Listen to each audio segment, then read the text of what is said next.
सुप्रभात, good morning. This is Vijay Kukreja from आरोग्य मंदिर। आप सभी का आज के सेशन में बहुत बहुत हार्दिक स्वागत है। तो सेशन की शुरुआत हम एक छोटे से ओमकार से करेंगे। तो आप जस्ट बैक स्ट्रेट, आंखें बंद कर लेंगे, ध्यान श्वसन की ओर। One deep inhale,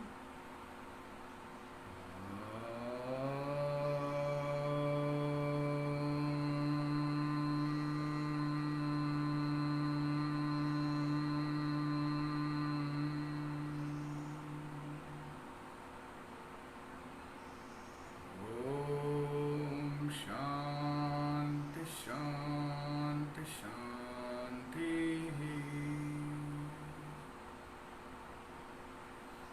Slowly open your eyes and then relax. और एक बार आप सभी का मनपूर्वक हार्दिक स्वागत है आज के सेशन में। तो आज का जो हमारा सेशन है वो है स्थूलता यानी कि ओबेसिटी। तो आरोग्य मंदिर आप वैसे सभी परिचित हैं, लेकिन थोड़ा सा मैं ब्रीफ करना चाहूँगा अपने आज के टॉपिक पे जाने के पहले कि आरोग्य मंदिर योग व निसर्गोपचार केंद्र यानी कि नेचुरोपैथी योगा इंस्टीट्यूट है बदलापुर में। काफ़ी सालों से ये एक्टिविटीज़ हम योगा, नेचुरोपैथी और हेल्थ से संबंधित बहुत सारी एक्टिविटीज़ हम कर रहे हैं। इवन बेसिकली हम जितने भी ग्रुप ऑफ टीचर्स हैं बदलापुर से हैं, और हमारा तहे दिल से मन से यही इच्छा है कि हम जिस पहले तो सिटी में रह रहे हैं वो एक हेल्दी सिटी बने, और उसके बाद जिस डिस्ट्रिक्ट में, जिस नेशन में रह रहे हैं वो भी एक हेल्दी नेशन बने। तो हाउ टू बी हेल्दी, और क्यों ये रोज़ दिन ब दिन नई बीमारियां आ रही है। और हम देखेंगे तो ये पूरा हिस्ट्री आप देख सकते हैं कि हर कुछ सालों में कोई ना कोई नई बीमारी डेवलप हो रही है, फिर उसके दवाइयाँ डेवलप हो रही है, डायग्नोसिस मेथड डेवलप हो रहे हैं, फिर कोई और बीमारी आ रही है। और दूसरी बात हमने ये गौर की कि धीरे धीरे से लाइफ स्पैन जो है वो कम होते जा रहा है, बीमारियां बढ़ती जा रही है, हमारी एफिशिएंसीज और बाकी सारी बातें जो देखेंगे हेल्थ में थोड़ा थोड़ा सा डिटोरेट हो रही है। तो मन में एक प्रश्न उठता है कि ये ऐसे क्यों हो रहा है। और हमारे तो आजकल हम देखेंगे तो एम्बिशन बहुत है, हमें बहुत कुछ जीवन में हासिल भी करना है। तो हाँ, कैसे? बिकॉज ये हासिल करने के लिए वी नीड अ हेल्प, और वो भी अप्रोप्रिएट हेल्प जिसमें हमारा thinking process, decision making, concentration, everything should be appropriate. यानी हमारा फिजिकल हेल्थ से लेकर मेंटल स्टेट जो हेल्थ है वो बहुत अप्रोप्रिएट होना आवश्यक है। और उसके लिए हम क्या कर रहे हैं, आप एक बार सिर्फ गौर करें। स्पेशली कभी हम कुछ कर रहे हैं, बहुत सिलेक्टेड कुछ लोग हैं जो समय निकाल कर कुछ योगा प्रैक्टिस करेंगे, कोई जिम जाएंगे, कोई वॉकिंग जाएंगे, कोई योगा के लिए जाएंगे, अलग अलग, या थोड़े बहुत लोग डाइट पे ध्यान देंगे। लेकिन ज़्यादातर अगर हम देखेंगे तो we are ignoring the main basic thing which is health, और उसी से हमें सारी चीज़ें मिलने वाली है। तो इसलिए आरोग्य मंदिर की जो शुरुआत होने का मुख्य कारण यही था कि धीरे धीरे से ये बीमारियों का मार्गदर्शन, आरोग्य का मार्गदर्शन, जो नॉलेज है वो लोगों के बीच जाए। तो बेसिकली मेन जो aim and objective of Arogya Mandir is to create awareness regarding our own health. और दूसरा तो योग और निसर्गोपचार जैसी जो पुरातन यानी कि हमारे देश के जो जुने इतने पुराने ग्रंथों में बहुत अपार नॉलेज, यानी कि मैं तो कहता हूँ जैसे कि जेम्स यानी कि दिए हुए हैं, जिन्हें अगर हम पढ़ेंगे, ध्यान देंगे तो बहुत कुछ चेंज, पॉजिटिव चेंज हमारे जीवन में ला सकते हैं। तो ऐसा नॉलेज भी लोगों तक जाए, ऐसा हमारे मन से हमारी इच्छा थी। इसलिए हमने ये एक ग्रुप ने मिलकर आरोग्य मंदिर की शुरुआत की। और दूसरा, फिजिकल हेल्थ से ज़्यादा हम ध्यान दे रहे हैं मेंटल हेल्थ, यानी कि हमारे विचार, हमारे विचारों के साथ हमारी मेंटल स्टेट, एक अच्छा व्यक्तिमत्व का निर्माण। आज अगर हम देखेंगे तो हम धीरे धीरे से ज़्यादा फ्रस्ट्रेशन, चिड़चिड़, और जितना देखें क्रिमिनल एक्टिविटीज़ पे अगर आप देखेंगे तो डे बाई डे इंक्रीज हो रही है। तो ये सारी बातों एक अच्छे समाज की तरफ हम जा सके, अच्छा एक जैसे प्योर स्टेट ऑफ माइंड की तरफ जा सकें, ये सारी बातों पे ध्यान दे रहे हैं। तो इसलिए हमारे बदलापुर में अलग अलग जगहों पे क्लासेस हैं, और स्टेशन से थोड़ा सा 6-7 किलोमीटर दूर पे हमारा रेसिडेंशियल एक इंस्टीट्यूट बनाया हुआ है, जहाँ पे हमारा घर भी वहीं पे है, हमारी पूरी फैमिली वहीं रह रही है। और वहाँ पे तरह तरह के टॉपिक्स पे हम रेसिडेंशियल जो प्रोग्राम्स भी ऑर्गेनाइज करते हैं, कभी ओबेसिटी पे, कभी स्ट्रेस मैनेजमेंट पे, कभी जॉइंट पेन्स पे। तो अलग अलग टॉपिक्स पे वहाँ पे कैंप्स रेसिडेंशियल अरेंज होते रहते हैं। पर लेकिन मेन कारण वही है, उसका मेन हमारा उद्देश्य वही है कि लोगों के अंदर एक जागरूकता निर्माण हो खुद की आरोग्य के प्रति। तो ये है आरोग्य मंदिर। और उसके बाद हमारे टीचर्स का पूरा ग्रुप है, धीरे धीरे से हम सबसे परिचय करने वाले हैं। हर एक टीचर हमारे बहुत डेडिकेटेड है, साल के 365 दिन क्लासेस लेना, लेक्चर्स लेना, लोगों के बीच जाके बातों को समझाना, 21 जून इंटरनेशनल डे के पहले से महीना भर सारे काम करना ताकि हर लोगों तक योग का, आरोग्य का संदेश जा सके। तो एक अच्छा डेडिकेटेड टीम जुड़ने की वजह से हम ये कार्य आसानी से कर पा रहे हैं। तो ये जैसे आगे स्टार्ट होने के बाद, क्योंकि मैंने थोड़ा सा परिचय आपको दिया, और मैं खुद विजय कुकरेजा यानी आरोग्य मंदिर का आप मुझे संस्थापक कह सकते हैं, बिकॉज एक आइडिया मेरे मन में एक दिन आया और मेरे साथ जितने लोग थे उनसे मैंने वो चर्चा की कि क्यों हम अपने जीवन का थोड़ा सा समय ऐसे कॉज के लिए दें जो एक सोशल कॉज भी हो और एक उसका महत्वपूर्ण हिस्सा हो, ताकि लोगों का आरोग्य सुख समृद्धि की ओर जा सके। तो हमने एक साथ आके आरोग्य मंदिर की शुरुआत की और अलग अलग एक्टिविटीज में हम कार्य कर रहे हैं। और तमाम यानी कि अगर हम देखेंगे तो बहुत सारे प्रतिष्ठित जो ऑर्गेनाइजेशंस है, व्यक्ति है बदलापुर से, उन्होंने के भी हमें हमेशा हमारा सहकार्य किया। उनके सबके ही सहकार्य से हम ये एक्टिविटीज कर सकें। बहुत सारे इंस्टीट्यूट है जिसमें से विशेष करके हम अगर देखेंगे तो खामकर स्कूल है, डॉन बॉस्को स्कूल है, भारत कॉलेज है, आदर्श विद्या मंदिर है, ऐसे कई तमाम, उसी के साथ हमारे यहाँ के अंदर कृष्ण कथोरे जी है, उसके अलावा भी बहुत सारे यहाँ के नगर सेवक है, अन्ना कुलकर्णी है, ऐसे बहुत सारे लोग हैं जिन्होंने बहुत अच्छी तरह से समय समय पर हमारे साथ जुड़कर इस कार्य को आगे बढ़ाने में पूरा सहकार्य किया। और इस वजह से आज हम इतने लोगों तक जा पा रहे हैं जितने लोगों तक हम जा पा रहे हैं। फिर भी हमें और आगे जाना है। हर एक घर में सेल्फ योगा प्रैक्टिस हो, क्लासेस की भी जरूरत ना हो, योग एक दिनचर्या का हिस्सा हो, ऐसी हमारी इच्छा है। इसलिए हमारे ऐसे कोर्सेज भी हमने डिजाइन किए हैं जो आप सीख कर घर पे भी प्रैक्टिस कर सकते हैं। तो एक छोटा सा ब्रीफ था आरोग्य मंदिर और हम सभी का। अब हम आज के मुख्य टॉपिक की ओर जा रहे हैं, वो है वेट लॉस। तो क्यों ये वेट लॉस को आज चुना गया? आज ऐसा क्या था कि ये सब कोरोना जैसे महामारी चल रही है, हम कहीं ना कहीं स्ट्रेस में हैं और हमें अभी समझ में नहीं आ रहा कि हमारा आगे क्या होने वाला है, कितने दिन लॉकडाउन रहेगा, नहीं रहेगा। इन सारी समस्याओं के बीच में किसी किसी को मन में आता है अभी क्या ये बीच में वेट लॉस और मोटापा देखेंगे बाद में आराम से, तो क्यों उसके अभी ध्यान देना है? तो उसके पीछे कॉज एक वजह है, क्योंकि हमारी एक सच में एक आदत है। मैं हमेशा कोशिश करता हूं कि जितना भी मेरा नॉलेज है, हमारा पूरा टीम का यही सोच रहा है, उसको कैसे हम अपग्रेड करें। और तो ऐसे स्टडी करते करते हमने ये देखा, ये ध्यान में आया कि ज्यादातर लोग हमारे पास जब वेट लॉस के लिए आते हैं तो उनका मेन कॉज होता है पर्सनैलिटी, कि बहुत दिन हो गए, अभी पेट बाहर आ रहा है, वेट बढ़ रहा है, तो पर्सनैलिटी थोड़ा सा ठीक नहीं लग रहा है, तो अभी मुझे वेट कम करना है ताकि आई शुड लुक गुड। अच्छा है, बुरा नहीं है, पर क्या वो एक ही कारण है वेट लॉस का? अगर वही कारण है तो शायद ये सिचुएशन में ये टॉपिक अप्रोप्रिएट है नहीं, आई डोंट नो। बट उसके अलावा दूसरा कारण है जिस वजह से हम आज आपके सामने आ रहे हैं। There are two reasons to weight loss and to weight maintain. One is the physical यानी कि personality oriented and other one is the health oriented. जब वेट बढ़ रहा है आवश्यकता से ज्यादा तो आरोग्य पे क्या इफेक्ट हो रहा है, और अगर वेट मेंटेन्ड है तो आरोग्य पे क्या इफेक्ट हो रहा है, ये कुछ बातों को हमें समझना है। अब रिसेंटली एक मेडिकल न्यूज टुडे का आर्टिकल भी आप सब ने देखा होगा, उसमें उन्होंने एक रिसर्च यूएस में और बाकी देशों में हुआ, तो जिसमें उन्होंने एक डेटा प्रोड्यूस किया है, आप भी चेक कर सकते हैं। मैंने जैसे ही थोड़ा सा पढ़ा तो मुझे ऐसा लगा कि नहीं, ये बातें हमने लोगों से थोड़ी सी शेयर करनी चाहिए। कि उनका कहना था कि पीपल विथ ओबेसिटी, ओबेसिटी यानी कि वजन ज्यादा होना, are more likely to become severely ill due to कोविड-19। यानी कि कोरोना वायरस का इफेक्ट उनकी स्टडी के हिसाब से जिनका वजन आवश्यकता से ज्यादा है उन पे ज्यादा हो रहा है, यानी कि उन पे वो आक्रामक हो रहा है। ऐसे क्यों हो रहा है उसके बारे में थोड़ी सी उन्होंने जानकारी और दी है। सेंटर यानी कि ये जो मैं आपसे बात कर रहा हूँ वो सीडीसी करके एक सेंटर ऑफ डिजीज है, कंट्रोल एंड मैनेज प्रिवेंशन, ऐसा वो वहां पे ये सारी संशोधन हो रहे हैं।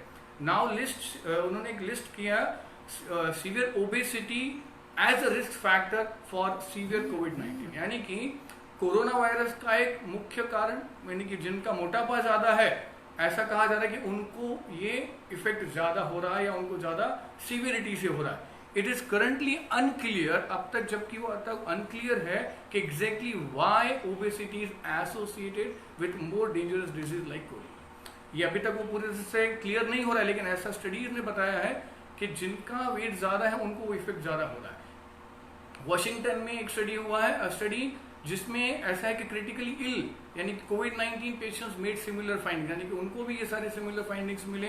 This analysis that 85% of patient with obesity, यानी कि जितने लोग उन्होंने स्टडी किया उसमें से 85% लोगों को कोरोना था जिनका वेट आवश्यकता से ज्यादा था। More over 62% of the patient with obesity died in कोविड-19। और मृत्यु दर को भी जब देखा उन्होंने तो जितनी जन की मृत्यु हुई उसमें से 62% वॉज ओबेसिटी, जिनका आवश्यकता से वेट ज्यादा था।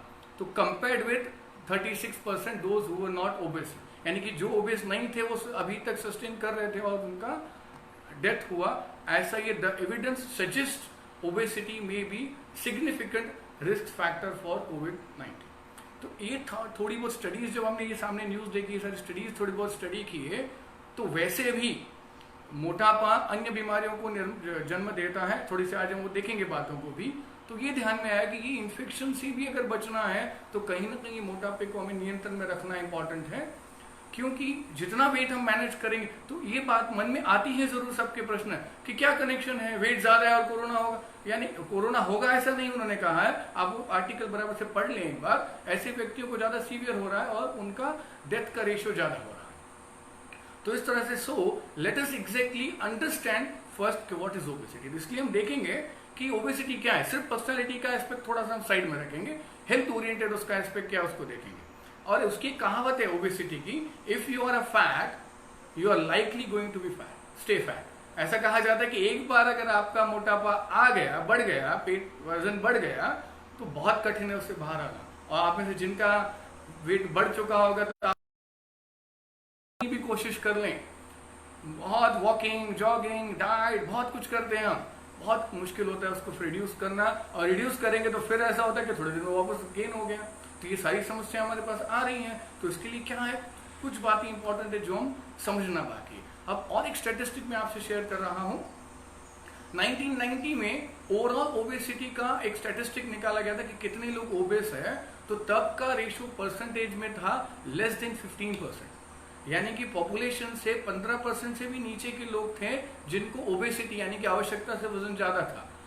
और 2014 तक इतने ही सालों में वो रेट डबल होके 30% तक चला गया। आप सोचिए क्या, यानी कि धीरे धीरे से वो बढ़ रहा है। और अभी तक अगर हम देखेंगे तो ये और रेशियो आगे जा चुका है, यानी कि ओवरऑल पॉपुलेशन में more than 30% we are obese, यानी कि 30% से ज्यादा लोगों का वेट ज्यादा है। पहले एक अलग जमाना था जब हमें लगता था कि किसी को खाना नहीं मिल रहा है तो भूखमरी में किसी का डेथ हो रहा है, और अभी ऐसा हो रहा है कि तो कहीं ना कहीं इस विषय पे ध्यान देना आवश्यक है। और भी कुछ स्टडीज हमने की, कुछ स्टैटिस्टिक को अगर आप देखेंगे तो रूरल एंड अर्बन ये दोनों का भी एक स्टडी हुआ। तो किसको वेट ज्यादा गेन कहाँ हो रहा है? सरप्राइज 73%, ये जो भी मैंने आपको रेशियो बताया उसका 73% obesity cases are in urban, यानी कि सिटी ओरिएंटेड जो लाइफ है उसमें ज्यादा ओबेसिटी हो रहा है, और बाकी के जो है वो थोड़े बहुत केसेस रूरल एरिया में भी हो रहे हैं। तो यानी कि कुछ तो हमारे लाइफस्टाइल में है जिस वजह से ओबेसिटी बढ़ रहा है, और ओबेसिटी से बाकी की बीमारियों का रिस्क बढ़ रहा है। तो ये हमें समझना है। सिर्फ हम एक्सरसाइज करेंगे, डाइट करेंगे, फास्टिंग करेंगे, बाकी कुछ चेंजेस नहीं करेंगे तो surely will get only temporary results. अगर हमें परमानेंट रिजल्ट्स चाहिए और उससे पूरी तरह से बाहर आना है तो कुछ गहरी बातों को थोड़ा सा हमें समझना इंपॉर्टेंट है। इसलिए आज का सेशन आपके लिए सभी के लिए ऑर्गेनाइज किया गया। और एक बात का उसमें स्टडी किया गया था, एज, कौन सी एज में ज्यादा ये बातें हमें यानी कि वेट का इफेक्ट ज्यादा हो रहा है। तो द एज इज 28 to 38, यानी कि अगर हम बच्चे हैं तो कुछ नहीं, तब तक तो हमें वेट का इतना ध्यान नहीं होता है। Till 28 no problem, college life है, we are enjoying the life और more enjoying with the food basically. यानी कि आजकल ऐसा है ना कि खाना is one of kind of enjoyment, तो चल रहा है सब।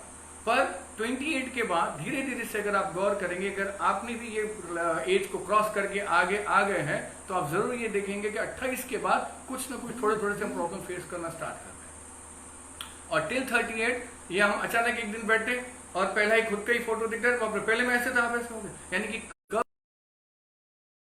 The age risk factor in ages 28 to 38, यानी कि अगर हमें किसी को गाइड करना है तो 28 और 38 के बीच में पहला, क्योंकि ये 38 के आगे गए तो फिर इसको रिवर्स करना बहुत बार डिफिकल्ट होता है। तो कोशिश करें कि यार, इसीलिए हम बहुत सारे सेशन स्टूडेंट्स के लिए लेते हैं कॉलेजेस में जा जाके बताते, कोई सुने या ना सुने, बहुत बार लोगों का इंटरेस्ट कभी कभी नहीं भी होता है, फिर भी हम जा रहे हैं बिकॉज रीजन ये कि हमें पता है कि आगे आने वाले दिनों में ही माइट फेस प्रॉब्लम, तो वो बच सके उससे। तो this is the age factor which is risky for obesity. और अब हम थोड़ा और एक मैं आपसे स्टेटिस्टिक शेयर कर रहा हूँ, फिर थोड़ा सा हम और आगे बढ़ेंगे। और एक स्टेटिस्टिक है जो हमें जानना जरूरी है, उसे कहते हैं preventable causes of death. Preventable causes of death यानी कि मृत्यु का ऐसा कारण जिसको टाला जा सकता था, प्रिवेंट किया जा सकता था। अब उसमें से क्या क्या है ये आप देखिए। पहला आता है टोबैको एंड स्मोकिंग। हमारे डेथ का कारण बनते हो tobacco and smoking, but preventable है, हम चाहते तो उससे दूर रह सकते थे। उसके बाद ऐसे बहुत सारे उनके ये है, अल्कोहल है, इन्फेक्शन डिजीजेस है, बराबर, ये सारी बातें हैं, या एक्सीडेंट्स है, नॉर्मली हम रोड से जा रहे थे एक्सीडेंट होता है, that is also preventable cause of death. पर हैरानी तब हुई मुझे जब ये स्टेटिस्टिक में फाइंड कर रहा था, स्टडी करते करते सामने आया, तो टोबैको एंड स्मोकिंग से पूरे साल भर में डेथ काउंट किए गए थे 4 लाख। टोबैको एंड स्मोकिंग से एक साल में 4 लाख लोगों की मृत्यु हुई। Second number immediately was shocking for me and that is overweight and obesity. आप स्टैटिस्टिक फाइंड कर सकते हैं, हो सकता है थोड़े बहुत चेंजेस होंगे, पहले मैंने जब चेक किया था अभी में, और वो है 3 लाख पर ईयर। 3 लाख लोगों की मृत्यु हो रही है मोटापे यानी कि वजन ज्यादा होने के कारण से। तो इसलिए मैंने आपको कहा कि वो जो कारण होता है ना, छोटा सा आईने में देखने वाला कि मैं यहां से ऐसा दिख रहा हूं, वो अच्छा है, ठीक है, लेकिन वो बहुत सुपरफिशियल है। ये इंपॉर्टेंट है, जो हेल्थ ओरिएंटेड है, ये हमें समझना इंपॉर्टेंट है। तो second preventable cause is obesity. तो इसलिए हमें ये बातों पे थोड़ा सा ध्यान देना है कि हमारा जो वेट है वो मेंटेन होना चाहिए, बहुत आवश्यकता से ज्यादा नहीं और कम भी नहीं। तो इस विषय में आज हम और जानकारी लेने वाले हैं। तो इसलिए कहावत बन गई कि obesity is killing the world but that is preventable. तो इसलिए नॉलेज इंपॉर्टेंट है, थोड़ी सी बातें हम और आगे समझेंगे। तो इस तरह से अगर आप अभी भी देखेंगे तो आपको ये भी स्टेटिस्टिक मिलने वाला है कि यूएस अगर आप देखेंगे तो आपको ज्यादा दिखेगा ओबेसिटी में परसेंटेजेस, एंड कोरिया जापान अगर आप देखेंगे तो उसके परसेंटेजेस कम दिखेंगे। तो दैट ऑल्सो वेरीज। तो ऐसे कुछ बातें हैं जो हम और समझ सकते हैं, लेकिन अभी हम आगे बढ़ेंगे। तो एग्जैक्टली ओबेसिटी क्या है, मोटापा यानी क्या, आपको भी हैरानी होगा। हमारा तो क्लासेस बहुत सालों से हम चला रहे हैं, पेशेंट्स हमारे पास आते हैं कंसल्टेशन के लिए। तो कभी कभी ऐसा होता है कि कोई व्यक्ति हमारे पास आता है, योगा स्टार्ट करना, योग प्रैक्टिसेस, बोलते सर मेरा ना वजन कम तो नहीं हो जाएगा मेरे ज्वाइन करने से, उनको डर रहता है कि नहीं।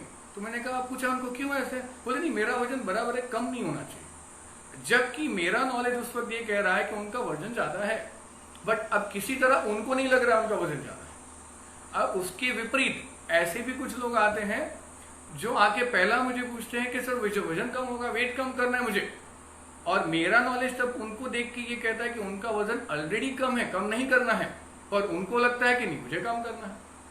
तो पहले तो ये समझना पड़ेगा कि एग्जैक्टली वेट होना कितना चाहिए, व्हाट इज नॉर्मल। तो इसीलिए ये आपकी और मेरी चाहने वाली बात नहीं है कि मुझे और 55 चाहिए, मुझे 50 चाहिए, मुझे 70 चाहिए, ये ऐसे कुछ मेनू टाइप नहीं है। इसका पीछे साइंस है, इसके पीछे स्टडी है, पूरे साइंस ने स्टडी करके हमारे शरीर को स्टडी करने के बाद उन्होंने ये तय किया है कि हर एक के हाइट एंड अकॉर्डिंग कुछ बातों को ध्यान में रखते हुए कितना वेट होना चाहिए टू मेंटेन हेल्थ, उतना वेट होना चाहिए। मुझे क्या लगता है, आपको क्या लगता है, वो इतना मायने नहीं रखता है, पर फाइंडिंग्स क्या बोलते हैं दैट इज इंपॉर्टेंट कि इतना हाइट है, इतना एज है, इतना ये है, तो आपका वेट 55 होना चाहिए। फिर अगर वो 57 है तो 2 kg कम करना है, 50 है तो देखना पड़ेगा कि क्यों कम हुआ है, उसको 55 तक हो सके तो लाना। तो इन दोनों बातों में हम और आगे बढ़ेंगे एग्जैक्टली कि एग्जैक्टली वेट लॉस यानी क्या। तो एक्सेस बॉडी फैट अक्यूमुलेशन, शरीर के अंदर आवश्यकता से ज्यादा वसा यानी कि फैट यानी कि ओवरऑल फैट कंटेंट शरीर के अंदर बढ़ जाना, शरीर का वजन आवश्यकता से ज्यादा। देखिए वर्ड आवश्यकता में इस्तेमाल कर रहा हूं, उसके बारे में आगे बताने वाला हूं। तो इसलिए समझिए आवश्यकता यानी कि अकॉर्डिंग टू द हेल्थ जितना वेट की रिक्वायरमेंट है उससे बढ़ जाना, यानी कि ओबेसिटी, जिसको हम मोटापा कह सकते हैं, स्थूलता भी कह सकते हैं। और जैसे ही वो हो जाता है उसका नेगेटिव इम्पैक्ट हेल्थ पे होने लगता है। कैसे होने वाला है वो भी हम आगे थोड़ी देर में समझेंगे। तो स्थूलता देखा जाए तो अपने आप में तो कोई बीमारी है नहीं। आप में से अगर कितने जनों ने देखा होगा तो वेट बढ़ता है तो किसी को तकलीफ नहीं होती, वी एंजॉय, उल्टा बचपन से तो हमें सराहा जाता है, थोड़े दिन के बाद आप किसी को मिलते हैं तो हमारे बच्चे को देख के बोले अरे कितना अच्छा हेल्थ हो गया। तो अच्छा हेल्थ का उनका डेफिनेशन यानी वेट बढ़ गया, उनको वो लगता है कि वो अच्छा है। तो अब धीरे धीरे से हमारा भी साइकोलॉजी वैसे ही हो गया कि ये बढ़ रहा है यानी कि लोग अच्छा है, यानी कि आई एम गुड। तो ये बढ़ते बढ़ते इसका एक सर्टेन एज है, ऐसा नहीं है कि नहीं बढ़ना चाहिए। बचपन में तो रिकॉर्ड रखा जाता है कि वेट बढ़ना चाहिए, but to the certain age. उसके बाद वो कंटिन्यू सालों साल बढ़ते रहने वाला नियम नहीं है, एक एज के बाद वो मेंटेन होना चाहिए। तो ये हमें देखना है कि मैं किस एज में हूं, तब तक वेट बढ़ रहा है तो दैट इज ओके, उसके बाद बढ़ रहा है तो I have to be aware, मुझे देखना है कि अब क्यों बढ़ रहा है, उसको वहां पे होल्ड होना चाहिए, यानी कि स्थिर होना चाहिए। तो इस तरह से अपने आप में वो कोई बीमारी नहीं है। कोई जैसे कि बुखार है, फीवर है, कि आज एकदम मुझे फीवरिश लग रहा है, टेम्परेचर आ गया है, तो मुझे पता चलता है कि आई एम इल, तो इमीडिएटली आई डू समथिंग। पहले तो मैं रेस्ट कर लूंगा, घर पे कोई दवाई वो ले लूंगा या कुछ और। हाँ, लेकिन आज का केस होगा बुखार का तो अलग है, इमीडिएटली हॉस्पिटल लेके जाया जाएगा, यूजुअली मैं बता रहा हूँ। तो इस तरह से वेट गेन जब होता है ना, ऐसे कोई सिम्टम नहीं होते। दैट इज वाई हमें पता ही नहीं चलता कि कब मेरा वेट 50 से 55 हो गया या 55 से 60 हो गया। तो वी आर नॉट अवेयर। सबसे पहले उसकी ये बात बहुत ये है, जिस वजह से हम इसके शिकार हो जाते हैं, यानी कि हम मोटापे में आ जाते हैं, हमें पता ही नहीं चलता है अनेक बीमारियों की। लेकिन वो खुद कोई बीमारी नहीं है, लेकिन अनेक बीमारियों की वो जननी है। That is the mother of many diseases, ऐसे हम कह सकते हैं।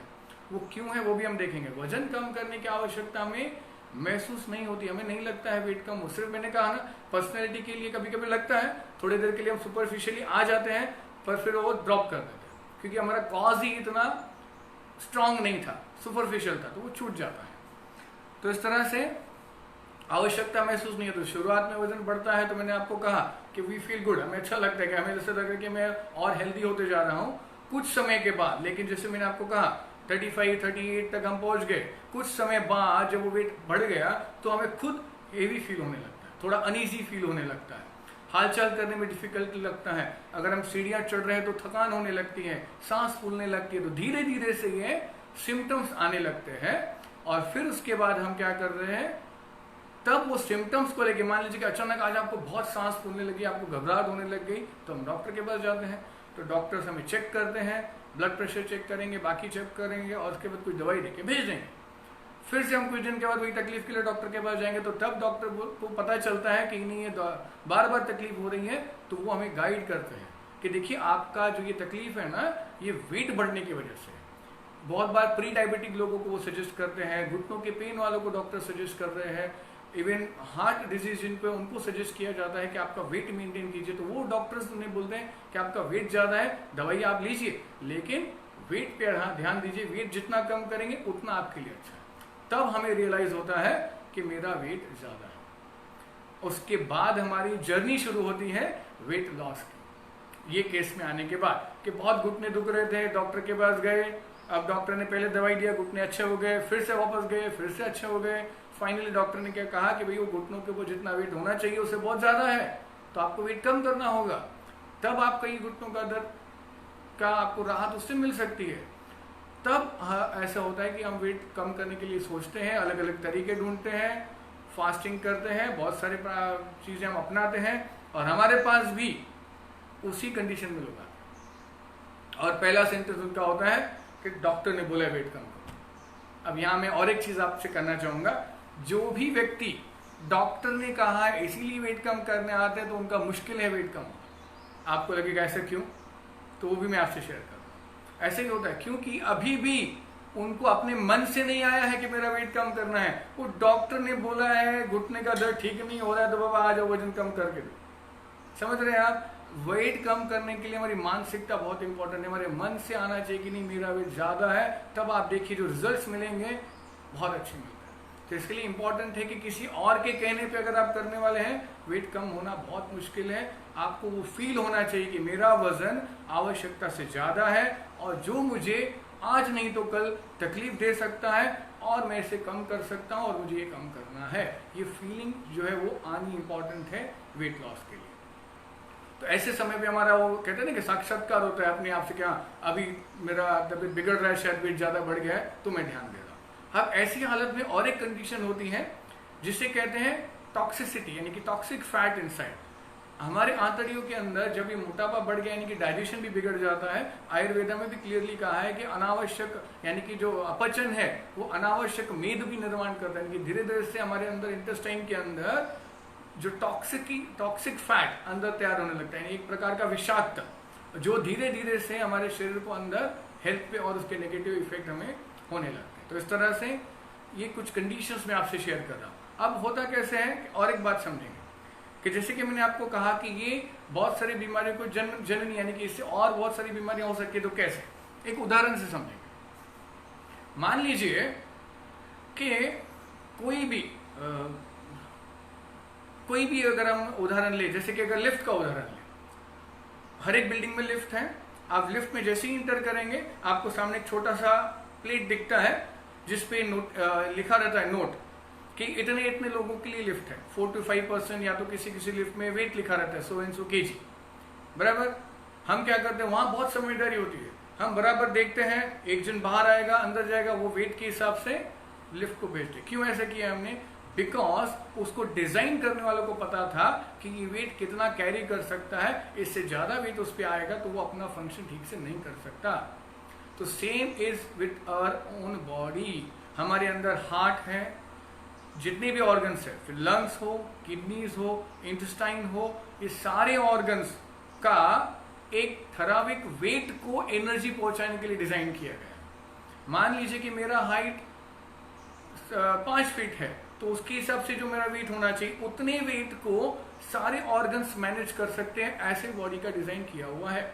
अगर वेट बढ़ गया तो हार्ट के ऊपर लोड बढ़ेगा, हो सकता है किडनी के ऊपर लोड बढ़े, हो सकता है बाकी की कोई ऑर्गन के ऊपर लोड बढ़े। अब वो कितना काम करेगा। एक सिंपल सा उदाहरण, अभी घुटनों का उदाहरण ले लेंगे हम, कि वो घुटने बने थे मान लो कि 50 किलो वेट लेने के लिए, तो अब उसके ऊपर वेट है 75 kg। अब 25 किलो का ज्यादा भार वो घुटने लेके कितने साल घूमेंगे बेचारे। इसीलिए क्या हो जाता है कि वो घुटना का joint was designed for 95 years.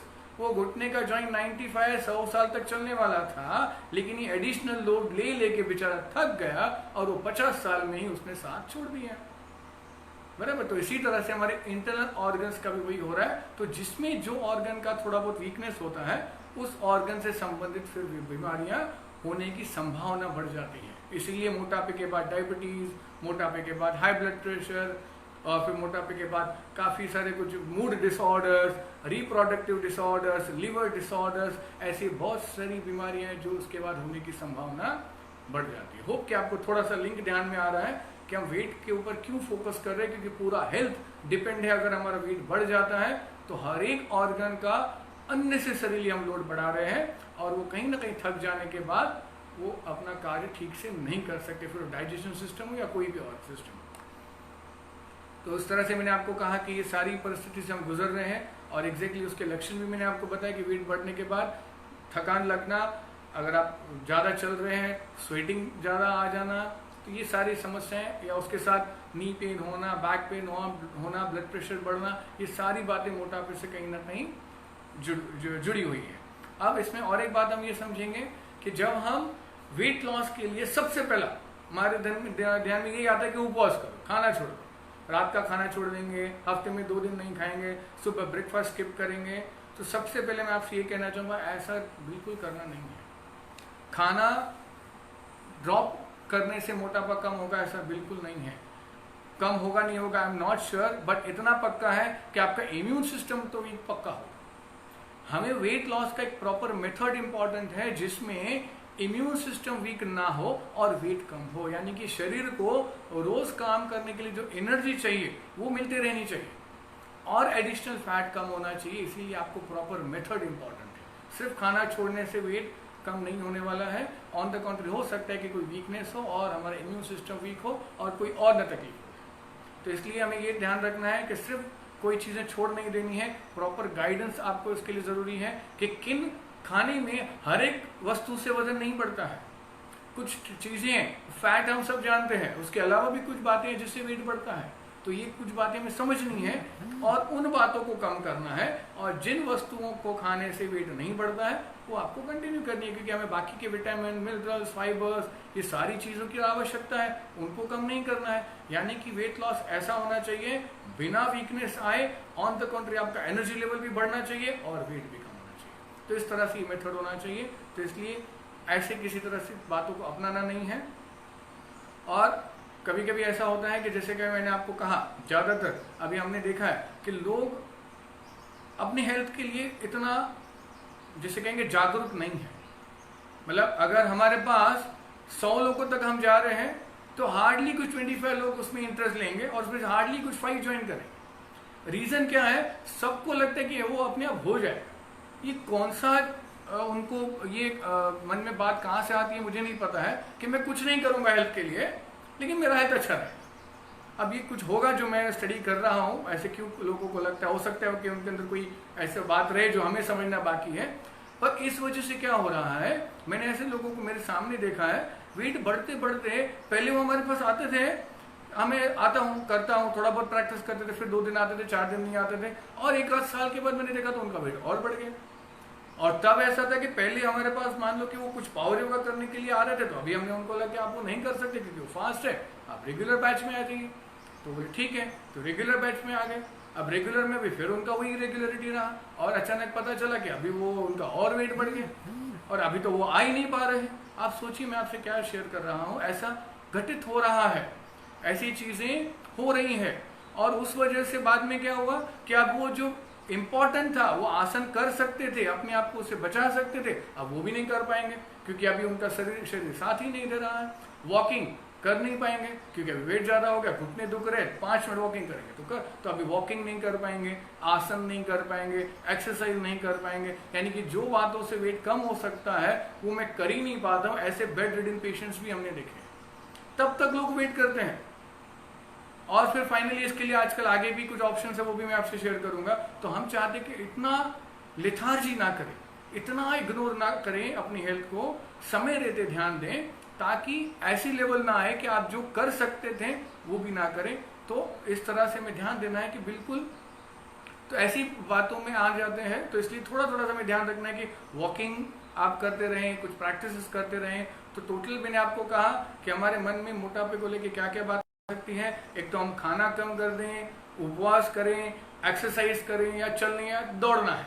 पर इन सब के लिए एक बात इंपॉर्टेंट है कि आप ही का हेल्थ तो अच्छा होना चाहिए। आप भागने निकलेंगे और दुखेगा, थक जाएंगे, भाग ही नहीं पाएंगे तो कैसे वेट कम होगा। चलते चलते अगर मान लीजिए कि चलना है, इसका भी एक साइंस है, कितना चलने से वेट कम होता है। आप भी मैं देखता हूँ हार्डली 15-20 मिनट, आधा घंटा लोग चलेंगे, रुक जाएंगे, और ये ब्रेक करके रुकने से वेट कम होता है क्या, ये भी हमें समझना है। तो हम चल भी नहीं पा रहे हैं। तो बात ये है जो मैं आपसे कह रहा हूँ कि एक बार वेट बढ़ गया तो हम कुछ एक्सरसाइज और वॉकिंग नहीं कर पा रहे हैं, वॉकिंग एक्सरसाइज नहीं कर पा रहे, इसलिए वेट और बढ़ रहा है, वेट और बढ़ रहा है तो हम और नहीं कर, यानी कि हम इस तरह से इस चक्रव्यूह में अटक जाते हैं। दूसरा ये होता है खाने पे क्या इफेक्ट होता है, वो भी मैं आपसे शेयर कर रहा हूँ। मेरा वेट 60 kg था, मेरा खाने की जरूरत 2 चपाती थी, उधार, राइट। अब मेरा वेट 80 kg हो गया, तो अब ये 20 kg एक्स्ट्रा वेट को लेके चलने के लिए एनर्जी तो चाहिए। तो वो एक्स्ट्रा एनर्जी के लिए मेरे 2 चपाती के हो गए 3 चपाती। इसीलिए जैसे जैसे वेट बढ़ता है भूख भी बढ़ती है। अब वो 3 चपाती हो गए तो अब फिर से मेरा कैलोरी कंटेंट बढ़ गया, यहाँ वेट बढ़ रहा है, यहाँ खाना की रिक्वायरमेंट बढ़ रही है। तो ये पूरे चक्रव्यूह में हम पूरी तरह से उलझ के रह जाते हैं। इसलिए हमने कई सालों से ये स्टडी करने के बाद मैं आपसे शेयर कर रहा हूँ। हो सकता है कि अभी भी कुछ बातें छूट रही होगी, लेकिन फिर भी I am trying my best कि काफ़ी सारी बातें हम इसमें कवर करें।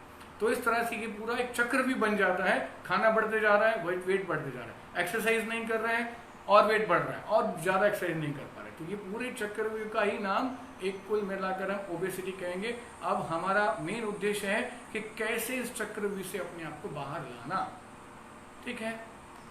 तो अब हम आगे देखेंगे। अब ऐसी पोजीशन आने के बाद हम सबसे पहले देखते हैं, आजकल एड्स आते हैं हमारे पास, बहुत मैसेजेस आते हैं, मेरे पास भी बहुत सारे आते हैं। ओबेसिटी क्लिनिक हो गया आजकल। तो ओबेसिटी क्लिनिक यानी क्या है, जिसमें आपको पूछा जाता है कितना वेट कम करना है, 5 किलो इतने चार्जेस, 10 किलो इतने चार्जेस। तो उसमें आपको मेथड बताएंगे कि आपको कैसे कैसे वेट कम करना होता भी है। लेकिन कहीं ना कहीं जितना मैंने ऑब्जर्व किया है, अगर इस सारी होलिस्टिक बातों को नहीं समझेंगे तो वो रिजल्ट्स भी बहुत बार टेम्पररी हो जाता है, आपका 5 किलो कम भी हो गया, आप 1-2 महीने में देखेंगे तो फिर से आप वहीं पे, क्योंकि हमने जो मेन रूट कॉजेस को नहीं समझा, उसमें कोई बदलाव हमने नहीं किए। दूसरा, आजकल बहुत सारे मार्केट में मैं देखता हूँ कि दवाइयाँ भी हैं कि ये खाने से वेट कम होता है, ऐसे मैं सुनता हूँ। होगा, मैंने अभी तक हमने कुछ सब दवाइयों को कुछ स्टडी किया ऐसा नहीं है, लेकिन कुछ दवाइयों का जो हमने देखा तो वो मैं जरूर आपसे शेयर कर सकता हूँ। कुछ दवाइयाँ ऐसी हैं वो खाने से आपका भूख कम हो जाता है। अब भूख कम हो गया तो आप खाना कम खाएंगे, खाना कम खाएंगे तो वेट कम होना ही है। पर अब भूख कम हो गया तो वो आवश्यक जो घटक थे जो हमारे एनर्जी और इम्यून सिस्टम के लिए जरूरी थे, हम वो भी नहीं खाएंगे, तो कहीं ना कहीं वेट कम हो रहा है, लेकिन यहाँ से हमारा वीकनेस बढ़ रहा है। तो इसलिए कुछ ऑप्शंस हैं जो हम अभी तक सिलेक्ट कर रहे हैं और उनको जिनको हमने स्टडी किया वो मैं आपसे शेयर कर रहा हूँ। तो इसलिए ओबेसिटी क्लिनिक्स अच्छी बात है, अगर आप उनको परमानेंटली रेगुलरली फॉलो कर रहे हैं तो ठीक है, otherwise they give only small short time results. दवाइयों का मैंने आपको वही कहा कि थोड़ी देर के लिए वेट कम होगा, लेकिन हो सकता है कि ओवरऑल भूख कम हो गई, एपेटाइट कम हो गया, खाना कम हो गया, तो यू मे फील वीकनेस। ऐसे आप देख सकते हैं कितने जन आपके कांटेक्ट में होंगे, दवाई लिया वेट कम, आपको दिखने में ऐसा लगता है कि कितना वीक हो गया। तो इसलिए इसको भी हम परमानेंट सॉल्यूशन नहीं कह सकते बहुत बार। और उसी के साथ ऐसे और काफी सारी बातें जो हम जरूर शेयर करते जाएंगे आगे। उसके बाद जैसे कि मैंने आपको कहा कि हम ये रेगुलरली हमारा एक टेंडेंसी है हेल्थ के प्रति। देखिए मुझे बहुत हैरानी होती है, मैं बीच बीच में कुछ बातें शायद दोहरा भी लेता हूँ कि हर एक चीज हमें जो लाइफ में सक्सेस करनी है उसके लिए जरूरी है हेल्थ। तो कितना इंपॉर्टेंट हो, और सबसे ज्यादा इग्नोर भी जो हम करते हुए मैं लोगों को देखता हूँ वो भी हेल्थ। ये क्या चक्र हुई है, हमें सोचना चाहिए। मैं आप सभी से नहीं कह रहा हूँ, आप में हो सकता है कुछ लोग बहुत एक्टिव होंगे और आप कार्यशील रहेंगे आरोग्य पर, लेकिन मेजॉरिटी ऑफ लोगों की मैं बात कर रहा हूँ, उन्हें जागरूक होना बहुत जरूरी है। तो इसलिए जब वो बिल्कुल नहीं ध्यान दे रहे, ना खाने पीने पे ध्यान दे रहे हैं, ना एक्सरसाइजेस पे, वेट बढ़ते जा रहा है, तो वन फाइन डे और एक ऑप्शन हमारे सभी के पास है। आजकल आपने वो देखा भी होगा, दैट इज सर्जिकल ऑप्शन। अभी क्या करें ना, समय रहते ध्यान दे नहीं पाए तो अभी ऑपरेशंस हैं।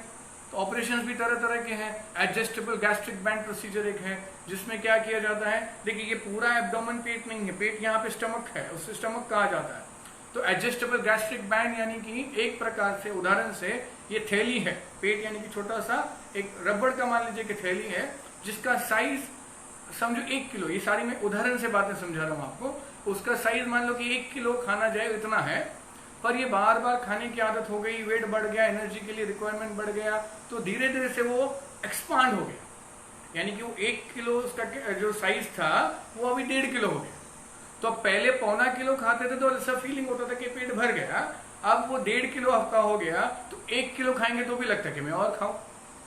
तो धीरे धीरे से वो बढ़ रहा है। तो एडजस्टेबल गैस्ट्रिक बैंड प्रोसीजर नाम का जो ऑपरेशन है, सर्जरी है, उसमें उसको टॉप से एक जगह सिलेक्ट करने के बाद बैंड यानी कि इसको बांधा जाता है टाइट, यानी कि उसकी साइज को एक प्रकार से रिड्यूस किया जाता है। आप सोचो ये क्या मैं खुद मन से नहीं कर सकता, यानी कि हमारा मन इतना कमजोर है कि अंदर से सब प्रोसीजर करके उसको टाइट करना पड़े हमें खाना कम खाने के लिए।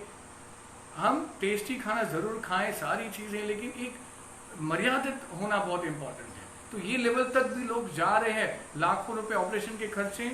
ऑपरेशन का आप सभी को पता है, पहले फॉर्म साइन करना रहता है कि देखिए मैं आपको डरा नहीं रहा हूं या मैं किसी भी जो ये सारी अवेलेबिलिटीज को गलत नहीं ठहरा रहा हूं, ये सारी बातें एट मोस्ट इंपॉर्टेंट है। अगर आपने इग्नोर ऑलरेडी कर चुके हैं और ये स्टेज पे है तो surgery is the only option. तो वो जो और सर्जरी का प्रशंसनीय है, लेकिन उसके आधार पे हम कितना खुद को इग्नोर करेंगे ये तो हमें सोचना है। क्या हर एक को हमें वहीं तक जाना जरूरी है क्या?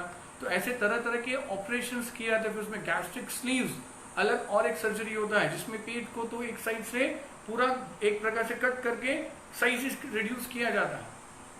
तो ऐसे तरह तरह की सर्जरी, यानी ये ऑप्शन तक भी हम जाने तक वेट करेंगे, इतना इग्नोर करेंगे, ऐसा मुझे लगता है कि नहीं होना चाहिए। हमने थोड़ा पहले सजग होना चाहिए और थोड़ा सा अपनी हेल्थ को ध्यान देना चाहिए। तो इस तरह से एक सर्जिकल ऑप्शंस भी है।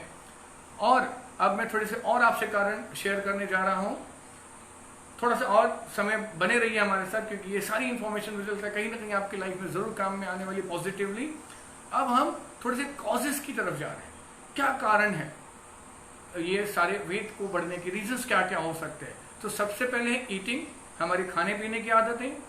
दूसरा होता है प्रेगनेंसी, गर्भ अवस्था में बहुत बार वेट बढ़ता है लेकिन वो टेम्पररी होता है, टेम्पररी होना चाहिए, होता नहीं है आजकल, वो एक बार बढ़ गया तो फिर बढ़ ही गया, क्योंकि उस विषय पे हम अलग जाएंगे, क्योंकि हमारा वो अलग टॉपिक है योगा फॉर प्रेगनेंसी, उसके लिए भी हम जरूर एक बार चर्चा करेंगे। तीसरा होता है एनवायरमेंट, हमारा ओवरऑल घर का जो एनवायरमेंट है वो कितना फ्रस्ट्रेटेड है, कितना रिलैक्स्ड है, इस पर भी डिपेंड करता है आपका वेट कैसे करता है, इन बातों को भी हम समझेंगे। फिर इमोशनल एंड साइकोलॉजिकल फैक्टर्स की वजह से भी वेट बढ़ता है, और उसके बाद कुछ मेडिकल कंडीशंस है, ऐसी कुछ दवाइयां हैं जो हमें किसी न किसी कारण से लेनी पड़ जाती हैं, और उस वजह से भी as a side effect weight कभी कभी बढ़ने के चांसेस होते हैं। और एक कारण है उसका लैक ऑफ स्लीप, ठीक से नींद नहीं होना। देखो आप पता नहीं क्यों हम बहुत सारी इंपॉर्टेंट चीजों को इग्नोर करते हैं, रेस्ट जो है प्रॉपरली उसे हम बहुत बार इग्नोर करते हैं। काम जरूरी है, उससे कमाना है, घर चलाना है, हम सब समझ रहे हैं, लेकिन वो काम करने के लिए यानी कि एफिशिएंटली काम करने के लिए आपकी हेल्थ जरूरी है, उसके लिए आपकी रेस्ट भी जरूरी है। तो इसलिए प्रॉपर लैक ऑफ स्लीप रहा तो भी वेट गेन होने के चांसेस हैं। लैक ऑफ एक्सरसाइज भी one of the reason of obesity. तो ये सारे कारण है, eating habits, pregnancy, environment, emotional and overall psychological factors, certain medical conditions, ये सारे उसके कारण है। लैक ऑफ स्लीप और उसके साथ मैंने कहा कि कुछ मेडिकेशन और लैक ऑफ एक्सरसाइजेस। अब कुछ और कारण मैं आपसे शेयर करता हूं एडिशनल कारण है जिस पे आप इमीडिएटली ध्यान दे सकते हैं, और वो है सेलिब्रेशन फूड। सेलिब्रेशन फूड यानी कि बस किसी का रिजल्ट आने की देरी, पास हो गया कि पार्टी, यानी कि हर खुशी का एक्सप्रेशन इज खाना, राइट। और आजकल तो कहते हैं दुख में भी खाना ही है, दुखी हो गए तो भी चलो जाते हैं, यानी कि खुश हो या दुख हो, कोई भी प्रसंग हो, खाना पहले। चलिए ये भी मान लिया कि खाने से हमें सेलिब्रेट करना है, लेकिन खाना क्या है? क्या पार्टीज में ऐसी ही चीजें हमें होनी चाहिए सेलिब्रेशन में जिससे आरोग्य बिगड़ता हो? ये तो ऐसा सेलिब्रेशन हो गया, मजाक में मैं बहुत बार बोलता हूँ कि मान लीजिए कि मेरा बर्थडे है या मैं आज पास हो गया हूँ, मैं बहुत खुश हूँ, आइए हम मिलके पार्टी करते हैं, मेरा भी तबीयत बिगड़ता हूँ, आपका भी बिगाड़ देता हूँ। तो ऐसे फूड सिलेक्शन होने चाहिए क्या हमारे?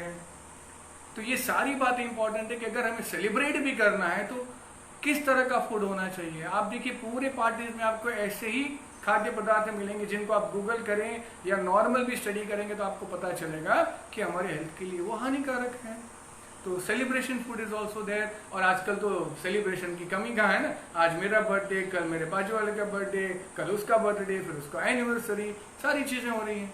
तो ये कुछ कारण है जो मैं आपसे शेयर कर रहा हूँ। और फिर उसके बाद और एक रीजन है, दैट इज अनटाइमली खाना, बिना समय खाना, किसी भी समय खाना। किसी को आदत है रात को उठ के भी भूख लग जाती है, तो खाने के कुछ समय है, उस समय पे ही खाना खाना है, उसी समय पे खाना बराबर डाइजेस्ट होता है। किसी भी समय खाने से डाइजेस्ट नहीं हो, हमें लगता है मैंने क्या दो बिस्किट खा ली, वो 2 या 1 हो, वो जाके जो डिस्टर्बेंस करना है वो करना है। तो ऐसे बिना टाइम पे खाने से डाइजेशन बिगड़ता है और उस वजह से अनावश्यक मेद जो है वो उत्पन्न होने लगता है। इसलिए अनटाइमली खाना भी एक उसका, that is watching television while having food, खाना खाते वक्त टीवी देखना। हम सब बड़े बच्चों को भी बोलते हैं पर लेकिन हमें भी आजकल वही आदत होगी, जब तक तो ऐसे ही हो गया, खाते खाते टीवी देखो, टीवी देखते देखते खाओ। तो ऐसे क्यों नहीं करना चाहिए? और बच्चों को तो हमने बचपन से वही आदत में डाला है कि सामने टेलीविजन चल रहा है या हाथ में मोबाइल है, ये लो खाओ, ये लो खाओ, क्योंकि हमें पता है उधर ध्यान रहेगा तो खाना खा लेगा। पर इसमें एक जो बात है जिसपे ध्यान देना है वो क्या है कि जब हम कहीं बिजी हैं, कुछ न्यूज चल रहा है या मूवी चल रहा है, we are mentally engage in that, हमारा पूरा ध्यान वहां है, तो हमें ये पता नहीं चलता है कि मेरा भूख हो गया है खा के खत्म कि नहीं हुआ है। हम गो ऑन चालू ही रहता है। तो there are chances of over eating, यानी कि मेरी जरूरत तो 2 ही चपाती की थी, लेकिन वो देखते देखते सुनते सुनते पता ही नहीं चला कब मैंने 2 चपाती या सब्जी चावल ज्यादा खा लिया। और आजकल हम बिना टेस्टी खाना ज्यादा खाते नहीं, सब टेस्टी चाहिए एकदम, वो इतना टेस्टी चीजें प्लेट के पास पर एक दुकान छूटनी है, देखते देखते खा लिया तो, और बाद में वेट बढ़ गया तो अभी ढूंढ रहे हम क्या करें। तो ये सब बातें ध्यान देनी, हम सच में चाहते हैं कि आपको हमारी भी जरूरत ना पड़े, बस ये कुछ बातें समझें, आप अपने लाइफ में चेंज करें, वेट कम करें, वेट को हमेशा मेंटेन करें, थोड़ी सी बातों के नियम पालन करने, ज्यादा कुछ नहीं करना है। तो watching TV while having food is also one of the cause for obesity. तो इसलिए कोशिश करें खाना खाते वक्त थोड़ी देर टीवी नहीं देखेंगे तो कुछ फर्क नहीं पड़ेगा, उल्टा आपका डाइजेशन अच्छा होने वाला है, वेट मेंटेन होने वाला है। 15 मिनट, देखो हमारे घर के बड़े बुजुर्ग हमेशा कहते थे कि आपको ये बातों पे ध्यान देना है, बराबर। तो इसलिए हमेशा कहा जाता है, डॉक्टर्स का एक बहुत अच्छा कहावत है, और वो कहावत ये है कि पेशेंट डॉक्टर के पास जाता है, वो कहता है the problem is obesity runs in a family, पर डॉक्टर कहता है कि no, the problem is no one runs in your family, यानी कि हमें थोड़ा सा एक्टिव होना चाहिए। और हाउ डू आई नो, तो अब हम थोड़ा सा अगले प्रश्न पे जा रहे हैं कि मुझे कैसे पता चले कि मैं ओवरवेट हूं कि नहीं हूं। तो उसका सबसे अच्छा simple calculation BMI, body mass index, उसको आप चेक करें। तो अगर वो 25 के अंदर है तो दैट इज ओके।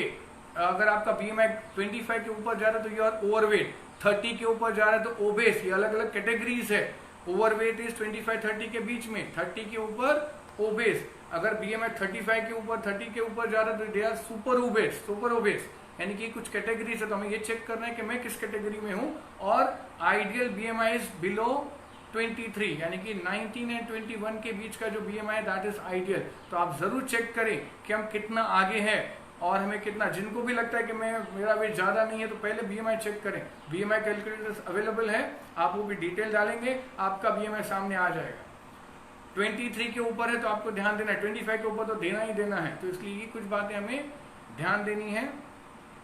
और दूसरी बात, डाइट में मुझे आपसे इतना ही कहना है कि कार्बोहाइड्रेट और फैट, ये दो चीजें जो वजन बढ़ाती हैं। तो फैट को आपको मिनिमम एक सीमित क्वांटिटी में लेना है। इवन कार्बोहाइड्रेट यानी कि सारे अनाज, तो वो थोड़ा सा हमें ध्यान देना है। देखिए एक रेशियो ऐसा होता है कि मान लीजिए कि हमने खाने में 3000 कैलोरीज लिए, कभी गुलाब जाम खा लिया, जलेबी खा लिया, बिस्किट खा लिया, फरसान खा लिया, खाना खा लिया, चाय पी लिया, सब चालू ही है ना दिन भर, उसको छुट्टी नहीं, उल्टा अभी ये लॉकडाउन में वो चीजें बढ़ रही है। तो ये अंदर गया तो मान लीजिए कि 3000 कैलोरीज अगर हमने कंज्यूम किए, फिजिकल एक्टिविटी तो अभी कुछ नहीं ज्यादा, थोड़ा बहुत चलना है, बैठना है, उठना है, इतना ही है। अगर हमारा 3000 कैलोरीज के बाद 2000 कैलोरीज हमने उसको यूटिलाइज किया तो 1000 कैलोरीज विल बी स्टोर्ड और उसका रूपांतर फैट, तो वेट बढ़ना है।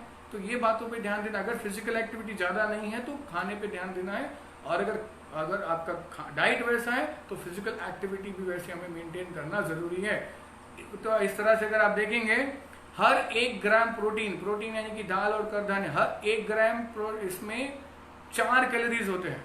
हमारी जरूरत आप देख सकते हैं, जीन अगर मेल्स है तो अराउंड 3000 कैलोरीज, फीमेल्स है तो अराउंड 2500-2000, ऐसे सारे आपको स्टेटिस्टिक मिलेंगे। तो हर प्रोटीन के 1 ग्राम में 4 कैलोरीज है। हर 1 ग्राम में फैट में 9 कैलोरीज है। आप सोचिए 1 ग्राम फैट लेंगे तो 9 कैलोरीज, 1 ग्राम प्रोटीन लेंगे तो 4 कैलोरीज, अगर कार्बोहाइड्रेट 1 ग्राम लिया तो भी 4 कैलोरीज। तो इस तरह से ये सारा मैंने आपको शेयर किया, इससे सारी बीमारियां हमने समझी। तो इसलिए जरूरी है कि हमारे ऑर्गन्स को ओवरलोड ना करें ताकि वो अपने आरोग्य का ध्यान ना रख सके। तो ये सारी बातों के लिए एक ही निष्कर्ष निकलता है, the only good is knowledge. इसलिए कहा जाता है कि knowledge is the key to success. तो नॉलेज बढ़ाएं, the only evil is ignorance. तो ये अज्ञान से बाहर आए, आरोग्य के बारे में और हमें ज्ञान लेना है, और उसके लिए सबसे ज्यादा इंपॉर्टेंट है माइंड ट्रेनिंग। माइंड ट्रेनिंग यानी कि मन को तैयार करें। कि मन बहुत वीक हो जाता है, आज तय करता है, कल छोड़ देता है। तो ये माइंड ट्रेनिंग भी हमारा एक बहुत अच्छा कोर्स है जो हम आगे अभी शुरू करने वाले हैं। उसमें ये पूरा ट्रेनिंग और ये सारे प्रोग्राम्स हम सिखा रहे हैं कि how to train your mind, ताकि आप बराबर सिलेक्शन करें, बराबर टाइम पे बराबर चीजें खाएं और अपना हेल्थ को मेंटेन करें। तो mind training is the one of the main thing which is required. क्योंकि मन अगर नहीं कर रहा है, बहुत जन हमारे पास ऐसे आते हैं, बोलते मेरा वेट कम ही नहीं होता, और उनका सच में कम नहीं होता क्योंकि उनका मन ही तैयार नहीं था। और कुछ बेचारे आएंगे, नहीं आप बताइए कैसा है, उनका हो जाता है। जब तक मन नई चीजों को मानता है उसका शरीर पे इफेक्ट नहीं होता। इसलिए mind training is at most important. तो what is best to maintain and reduce weight, जो अभी तक हमारा स्टडी है, and that is yoga method. हमने बहुत सारे मेथड्स को स्टडी करने के बाद और उसके हिसाब से हमारा एक छोटा सा कोर्स भी हमने डिजाइन किया है, जिसका भी छोटा सा मैं आपको इन्फॉर्मेशन देता हूं। उस कोर्स का ऑब्जेक्टिव है to reduce the weight, to maintain the weight and precaution of many disease जो वेट बढ़ने के से हो सकती है। तो उस कोर्स में थोड़ी सी डिटेल्स में आपसे शेयर कर लेता हूं, फिर हम यहाँ पे रुकेंगे। 12 प्रकार की बहुत अच्छी लूजनिंग प्रैक्टिस उसमें आप सीख सकते हैं, जिसमें पूरे बॉडी का आपका फ्लेक्सिबिलिटी, सर्कुलेशन, एनर्जी ब्लॉकेजेस खुल जाते हैं। और उसके बाद एक स्पेशल तरीके का सूर्य नमस्कार जो वेट लॉस के लिए बहुत इंपॉर्टेंट है, वो हम उसमें सीखते हैं। उसके साथ 27 बेस्ट आसन to weight maintain and weight loss, वो उस कोर्स में इंक्लूडेड है। कुछ सिलेक्टेड प्राणायाम उसके अंदर इंक्लूड किए गए हैं। बहुत अच्छी शुद्धि क्रियाएं, शरीर को क्लीन करना, क्योंकि हर पुराने ग्रंथों में आप देखेंगे, आयुर्वेदा हो, निसर्गोपचार हो, योग हो, सभी में शुद्धि को महत्व दिया है। अभी भी देखिए, sanitization is what, the cleaning, purity. तो हमारे अंदर की बीमारियों का कारण भी अशुद्धि है। तो जैसे ही शरीर अंदर से शुद्ध होगा, बहुत सारी बीमारियां आप देखेंगे कम हो रही है। वेट के लिए तो बहुत इंपॉर्टेंट है। ऐसी कुछ सिलेक्टेड शुद्धि क्रियाएं भी इन कोर्सेज में हम सीखने वाले हैं। और इस तरह से आपके पूरे कोर्स में कुछ 1-2 छोटे लेक्चर्स होंगे, ये सारी प्रक्रियाएं होगी, और इन सब से आपका एक बहुत अच्छा पर्सनालिटी डेवलप हो सकता है। वो सिर्फ दिखने में तो अच्छा होगा ही, पर अंदर से भी क्लीन एंड कंप्लीटली, यानी कि जो वेट लॉस होगा वो personality oriented, health oriented and overall ideal weight loss हम उसे कह सकते हैं। तो ये सारी चीजें उस कोर्स के आपको बेनिफिट हैं कि आपका वेट कम हो और एक आपको अच्छा नॉलेज मिले, आपकी वर्किंग एफिशिएंसी बढ़े, ओवरऑल आपका डिसीजन मेकिंग और इंथुजियाज्म बढ़े। एक थकान होती है हमारे दिन भर के इसमें दिनचर्या में, वो ना रहे, और एक लाइफ के प्रति पॉजिटिव एटीट्यूड रहे। अभी वो बहुत इंपॉर्टेंट है। लोग धीरे धीरे से सारे माहौल में नेगेटिविटी की तरफ जा रहे हैं, और उस नेगेटिविटी की वजह से हार्मोनल चेंजेस हो रहे हैं और हेल्थ पे उसका नेगेटिव इंपैक्ट हो रहा है। तो you should be positive in our life. तो ये सारी बातें इस कोर्स से संबंधित है। तो one should learn to live a disease free, happy and satisfied life, ऐसा हमारा उद्देश्य है, जिस वजह से हमने आपके साथ ये सारी बातों को शेयर किया है। तो इतना कहने के बाद मैं यहाँ पे रुकता हूँ, और इस कोर्स से संबंधित आप कोई भी जानकारी चाहते होंगे तो आरोग्य मंदिर के फेसबुक पेज को आप लाइक करके, या वहाँ पे आप कमेंट डाल सकते हैं, या वहाँ पे दिए हुए नंबर्स पे आप व्हाट्सएप कर सकते हैं, कॉल कर सकते हैं। इस कोर्स की सारी डिटेल्स आपसे शेयर की जाएगी, और आप में से किसी को लगता है कि आप ज्वाइन करना चाहेंगे तो ज़रूर ज्वाइन करें। और कुछ लिमिटेशंस भी है इस कोर्स के साथ, वो भी आपको बताई जाएगी कि कौन ये कोर्स ज्वाइन कर सकता है, नहीं कर सकता, और उनके लिए दूसरे क्या ऑप्शंस हैं। ये सारी जानकारी आपको दी जाएगी। मैं उम्मीद करता हूँ कि आज का ये सेशन आपके कहीं ना कहीं लाइफ में कुछ उपयोग करेगा, और आप इससे एक चेंज पॉजिटिव अपनी लाइफ में ला सकेंगे। बहुत बहुत धन्यवाद सुनने के लिए। Have a happy and very healthy and successful life ahead. बहुत बहुत धन्यवाद। Thank you.